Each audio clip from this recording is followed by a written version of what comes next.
Jangan makan terlalu banyak, nyampur makannya yang benar, makan yang halal dan thayyib, cara memasaknya harus tepat, kemudian memakan makanan itu sesuai dengan cuaca, sesuai dengan posisi tubuhnya. Tubuh saya dalam posisi seperti apa, berarti yang harus saya makan apa. Cuaca hari ini seperti apa, berarti yang harus saya makan apa agar saya bisa bertahan terhadap cuaca hari ini. Ini logika yang sederhana. Kemudian kalau organ gerak, berarti kalau kita makan tadi, kita akan bicara kualitas, kuantitas darah, cairan di dalam tubuh kita. Nah, kalau kita bicara organ gerak, organ yang harus digerakkan dengan perintah, maka kita akan bicara kelenjar getah bening, di mana kelenjar getah bening bergerak mengikuti pergerakan otot dan rangka.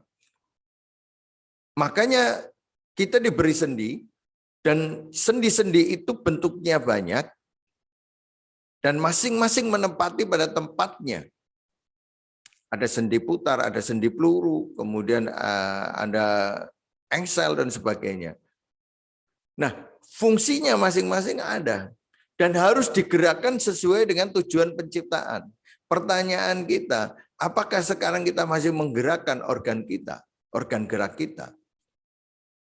Orang zaman dulu kalau sakit seperti stroke dan sebagainya, diabetes itu mereka sepakat, mbah kita sering dengar waktu kecil, itu penyakitnya para juragan. Makannya enak, hidupnya nyaman, jarang gerak, sering merintah. Dan penyakitnya orang miskin paling rematik, kurang gizi, hal-hal yang tidak berhubungan dengan hal yang membuat dia berkaitannya dengan pergerakan. Jadi kalau berkaitan dengan pergerakan paling karena kebanyakan gerak karena dia kerja keras sehingga jadi rematik atau dia menjadi capek, ototnya jadi keju dan sebagainya. Itu biasanya diluluri dan sebagainya. Tapi mereka makan tidak terlalu banyak karena keterbatasan dana. Kemudian zaman dulu makannya masih bergizi karena masih alamiah. Masih bergizi walaupun orang tidak punya, makannya masih alamiah dan masih bergizi. Dan mereka bergerak, maka jarang sakit. Sakitnya khas, orang miskin itu sakitnya khas. Orang kaya itu sakitnya khas. Nah sekarang, dunia modern sekarang, pola makannya macam-macam. Yang dimakan macam-macam, bentuknya macam-macam, cara masaknya macam-macam. Enggak sederhana seperti zaman dulu. Nah, masyarakatnya menggunakan teknologi, sudah jarang menggunakan organ geraknya. Mau kaya, mau miskin, sudah jarang bergerak. Motor sudah cicilannya mudah sekali, tanpa DP sudah. Jadi orang jarang menggunakan kakinya untuk bergerak. Pekerjaan sudah banyak menggunakan teknologi, sehingga masyarakat sekarang mau miskin, mau kaya, sama-sama tidak bergerak. Kemudian makannya juga sama-sama mengandung kolesterol, hanya kolesterol orang miskin dengan orang kaya berbeda. Yang satu gorengan, yang satu mungkin makanan protein hewaninya tinggi, ada santan dan sebagainya karena dia mampu membelinya. Tapi kayak masyarakat miskin, dia gorengan tiap hari dengan minyak yang sudah berkali-kali digunakan. Tapi penyakitnya sama-sama stroke, sama-sama diabetes, mau miskin mau kaya. Yang zaman dulu penyakit itu dipisah, orang miskin itu penyakitnya modelnya pasti kayak gini, orang kaya model penyakitnya seperti ini. Karena apa? Perilaku pola makan dan geraknya itu berbeda. Kalau sekarang hampir mirip, hampir sama. Nah sehingga ketika kita menyelesaikan persoalan, kasus, harusnya melihat perubahan pola hidupnya. Kayak diabetes, kenapa diabetes tidak selesai? Tidak ada obatnya diabetes. Pada kesimpulan seluruh ahli, dimanapun kita membaca, diabetes itu penyakit karena perubahan gaya hidup. Berarti kalau penyebabnya gaya hidup, berarti obatnya adalah merubah gaya hidup. Bukan kemudian mau kita tusuk jarum maupun herba dan sebagainya, itu hanya membantu proses menuju kepada kestabilan. Tetapi ketika sudah stabil, apa yang harus dikerjakan untuk menjaga kesehatannya? Gaya hidupnya dirubah. Yang tadinya tidak olahraga, tidak bergerak. Kalau zaman dulu tidak perlu olahraga, karena semua pekerjaan sudah menggerakkan otot dan sendinya dia. Kalau hari ini kerja Anda tidak terlalu banyak menggunakan otot, maka olahragalah untuk menggantikan gaya kerja zaman dulu. Nah, kalau Anda tidak mau berolahraga, kemudian makannya seperti itu, ya penyakitnya nggak akan hilang. Kenapa? Penyebab dasarnya tidak dipahami. Nah, orang hari ini mengandalkan seolah dengan pijat, seolah dengan jarum, seolah dengan obat, mau herba, mau obat kimia, seolah dengan obat itu penyakitnya bisa selesai. Manusia itu sudah terkait dengan hukum dunia, hukum kaitannya dia dengan hukum sunatullah di dunia, kaitannya manusia itu dengan cuaca, perubahan cuaca dan sebagainya. Maka manusia diberi kemampuan untuk menahan itu semua dengan ilmu yang sudah Allah berikan kepada kita. Nah, ketika ilmu itu tidak kita pahami, ya kita tidak mengerti. Bagaimana orang diabetes kemudian ketika dia pola makan dirubah menjadi pola makan yang benar, dia kemudian olahraga, terus minum air putih yang cukup. Nah, karena air putih menjadi minuman utama. Bukan teh, bukan kopi. Itu teh dan kopi atau minuman yang ada hari ini, itu tidak boleh diminum melebihi air putih. Sesekali kita minum, misalnya satu hari minum teh, kopi, boleh. Tapi tidak boleh melebihi jumlah air putih yang harus kita minum. Nah, kita kebalik sekarang. Minumnya teh, kopi lebih banyak, air putihnya kurang. Anak-anak muda sekarang minum misalnya minuman instan itu seperti itu. Kemudian dia makan minum es, atau minum yang lainnya yang bukan air putih lebih banyak daripada air putih. Kemudian tidak bergerak, jarang olahraga. Kemudian dia pola makannya juga, cara nyampurnya, cara masaknya itu jarang yang kemudian sehat. Lah kok berharap dia sehat itu? Ya aneh, nggak mungkin.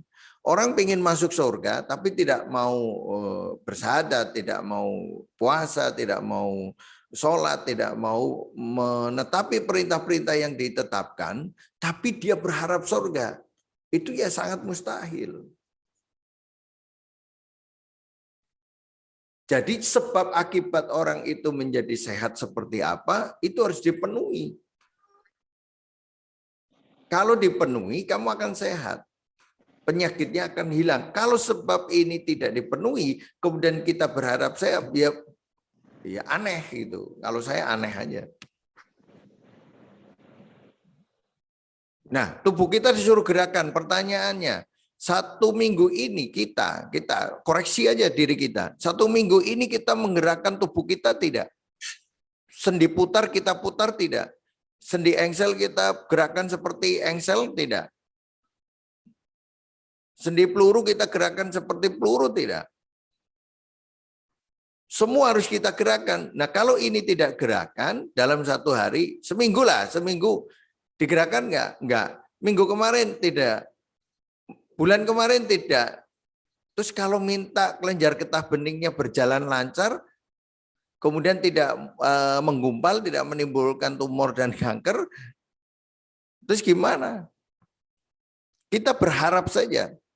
Ketika sakit kemudian kita meratap, ya Allah, ada apa? Kenapa saya diuji seperti ini? Allah tidak mendolimi hambanya, kecuali hambanya mendolimi diri sendiri. Kita koreksi apa yang membuat kita tidak sehat.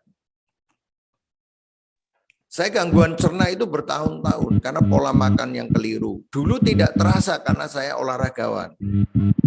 Kemudian ketika kita masuk ke dunia terapi, kemudian kita banyak terapi, banyak pasiennya, akhirnya nggak sempat olahraga. Akhirnya terjadi sakit sistem cerna atau sakit di dalam tubuh sampai saya kena HNP yang sering kambuh dalam setahun, kambuh 2 atau 3 kali. Bertahun-tahun seperti itu. Saya minum kapsul herba itu karena bikin sendiri, itu bertahun-tahun. Tidak selesai masalahnya. Begitu saya olahraga, harus olahraga, saya kerjakan olahraga selama 1 tahun ini, tiap hari 2 jam saya olahraga. Alhamdulillah penyakit yang dulunya gampang masuk angin, AC tidak tahan, makan ini bermasalah, makan itu bermasalah, hilang semuanya. Kenapa? Yang ada di masalah, saya makan tidak terlalu berlebihan, saya makan tidak terlalu kotor, tetapi saya jarang gerak. Apalagi pas undangan ngajar ke sana kemari dan sebagainya, nggak sempat, alasannya sibuk dan sebagainya. Akhirnya 1 tahun ini saya tetapkan saya harus olahraga tiap hari. Apalagi saya olahraga itu, ya kebetulan olahraga bela diri, tai chi, saya harus setoran tiap hari. Kalau nggak setoran, dicoret dari grup. Nah, itu memicu. Supaya setoran itu tidak menjadi beban lagi. Karena ketika sudah menetapkan saya harus berolahraga tiap hari, itu saya mendapatkan hal yang membuat yang dulunya tidak bisa diraih hanya dengan minum obat, dengan dipijat, dibekam, dijarum, selesai sebentar, kumat lagi dan sebagainya. Itu saya mendapatkan sesuatu yang konstan. Yang dulunya angkat galon tidak sanggup, angkat barang tidak sanggup karena pinggangnya bermasalah, sekarang saya bisa. Yang tadinya nanjak, kalau jalan nanjak itu megap-megap, sekarang saya bisa. Kaki tidak terlalu berat, kaki menjadi lincah, kemudian biasanya keseimbangannya hilang, itu menjadi kalau jalan miring ke kiri atau miring ke kanan, kayak tertarik ke satu sisi, itu hilang dengan sendirinya. Ketika kita mengerjakan sesuatu yang Allah perintahkan, yaitu bergerak, karena organ gerak itu harus digerakkan karena sudah diciptakan untuk digerakkan. Maka saya coba gerakan sesuai dengan perintah Allah itu. Akhirnya saya mendapatkan sesuatu yang dulunya hilang. Yang diobati dengan bermacam-macam tidak bisa. Berarti ketika kita kembali memahami tubuh kita, memperhatikan tubuh kita, maka kita akan menemukan ini yang disebut holistik itu di situ. Jadi mengobati dengan melihat berbagai aspek. Ruh kita, di dalam ruh kita sebelum dimasukkan ke jasad kita ada perjanjian bahwa Allah menjadi Tuhan kita, dan kembali kita harus di dalam dunia itu kita harus berpegang teguh kepada perjanjian itu. Maka ketika dalam hidupnya kita kembali kepada Quran dan Sunnah, maka hidup kita akan tenang. Ketenangan jiwa ini menyebabkan hati itu menjadi tenang. Pada kalau di pengobatan Chinese atau di holistik itu, hati itu yang menyebabkan itu sebagai polisi pengatur energi. Jadi kalau energinya dia naik turunnya teratur, tidak kemudian kalau orang stres itu kan kayak gini, nahan, kenceng, akhirnya menghambat sirkulasi. Atau marah, energinya naik terus itu. Tidak mau turun, turunnya susah, dia naik terus. Itu jadi masalah. Maka ketika kita kembali kepada Quran dan Sunnah, kita akan mendapatkan ketenangan yang menjadikan sirkulasi energi kita naik turunnya menjadi baik. Itu antibodi pertama kita. Ketika kita makan yang halal dan thayyib, makan sepertiga isi lambung kita, sepertiga udara, sepertiga itu air, kemudian mencampurnya juga baik. Jadi kalau tubuh kita dingin, lebih banyak makan yang hangat. Kalau tubuh kita panas, lebih banyak minum yang agak lebih dingin untuk menjaga sesuatunya tetap seimbang. Kemudian cara menyampurnya, cara memasaknya itu harus dengan pola yang baik. Nah, kalau ini kita kerjakan, jasad kita baik. Nah, organ gerak kita gerakkan supaya kelenjar getah bening menjadi bergerak. Maka ketika kita pola makan baik, aliran darah menjadi lancar. Maka lambung itu seperti muara, seperti danau. Ketika danau ini kotor, maka sungai-sungai akan mengalirkan air yang kotor. Kalau lambungnya bermasalah, maka pembuluh darah atau darah yang beredar di pembuluh, kemudian darah itu digunakan untuk pemeliharaan. Kalau darahnya itu kotor, maka akan menimbulkan persoalan di dalam tubuh kita. Maka kalau pola makan kita halal dan thayyib dipenuhi, dengan keluasan penjabaran, maka ini menjadi antibodi yang kedua. Antibodi ketiga adalah dari kelenjar getah bening. Caranya gimana? Kita harus banyak bergerak, tidak berlebihan, tidak kekurangan, harus sesuai dengan kebutuhan. Itu. Nah, kalau kita banyak gerak, nutrisi harus mencukupi. Karena kalau ketika kita geraknya banyak, kayak kayak orang yang latihan fitness itu bisa minum kuning telur, nelan kuning telur sampai 20 dalam satu hari. Tidak kolesterol. Kenapa? Karena digunakan untuk bergerak. Nah, kalau kita makannya banyak gak bergerak ya kolesterol karena kelebihan. Tidak ada yang bisa diubah menjadi energi, dibongkar menjadi energi. Seperti kita nyari uang, uang itu kita tumpuk di dalam gudang, kita pandangi tiap hari. Itu tidak bermanfaat uang itu. Uang yang bermanfaat itu yang kita ambil, kita cari, kita ambil, kemudian kita sirkulasikan lagi. Dengan apa? Kita belanjakan, investasi, kemudian berikan kepada orang yang membutuhkan, sehingga uang itu bersih. Kemudian uang itu berkurang, karena berkurang dia akan masuk lagi. Tapi kalau uang itu diambil, kemudian kita dapatkan, kemudian kita tumpuk saja, seperti kita makan, tapi tidak kita gunakan. Akhirnya menjadi kotoran di dalam tubuhnya, dan tidak punya manfaat di dalam tubuh ini. Buat apa kita makan yang banyak, kemudian tidak ada manfaatnya, karena tidak dibongkar, tidak diubah menjadi energi. Dan itu kezaliman terhadap tubuh kita.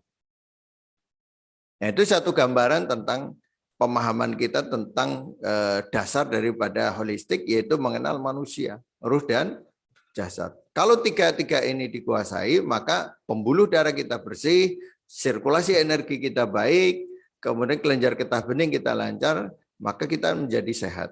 Maka jangan bicara yang lain tentang penyakit dan sebagainya sebelum kita mengenal diri kita. Maka kalau kita mengenal diri kita mengenal Tuhan kita, maka dengan mengenal tubuh kita, maka kita mengenal bagaimana penyakit itu berjalan, bagaimana nanti penyakit bergerak. Nah, kemudian sesudah itu baru bagaimana teknik menanganinya. Maka diagnosa itu menjadi sesuatu yang sangat penting. Diagnosa itu dibutuhkan data. Data itu dibutuhkan pengertian. Untuk mengumpulkan data apa yang saya butuhkan untuk membuat satu kesimpulan, dia harus paham. Nah, pahamnya itu dia harus mengerti bagaimana manusia itu. Kemudian bagaimana anatomi tubuhnya. Bagaimana anatomi tubuh itu bergerak, tubuh kita bergerak. Bagaimana makanan masuk kemudian berubah di dalam tubuh, kemudian menghasilkan apa di dalam tubuh, kemudian akan membuat sesuatu apa di dalam tubuh. Kemudian bagaimana cuaca mempengaruhi tubuh manusia. Bagaimana makanan itu dihubungkan dengan cuaca.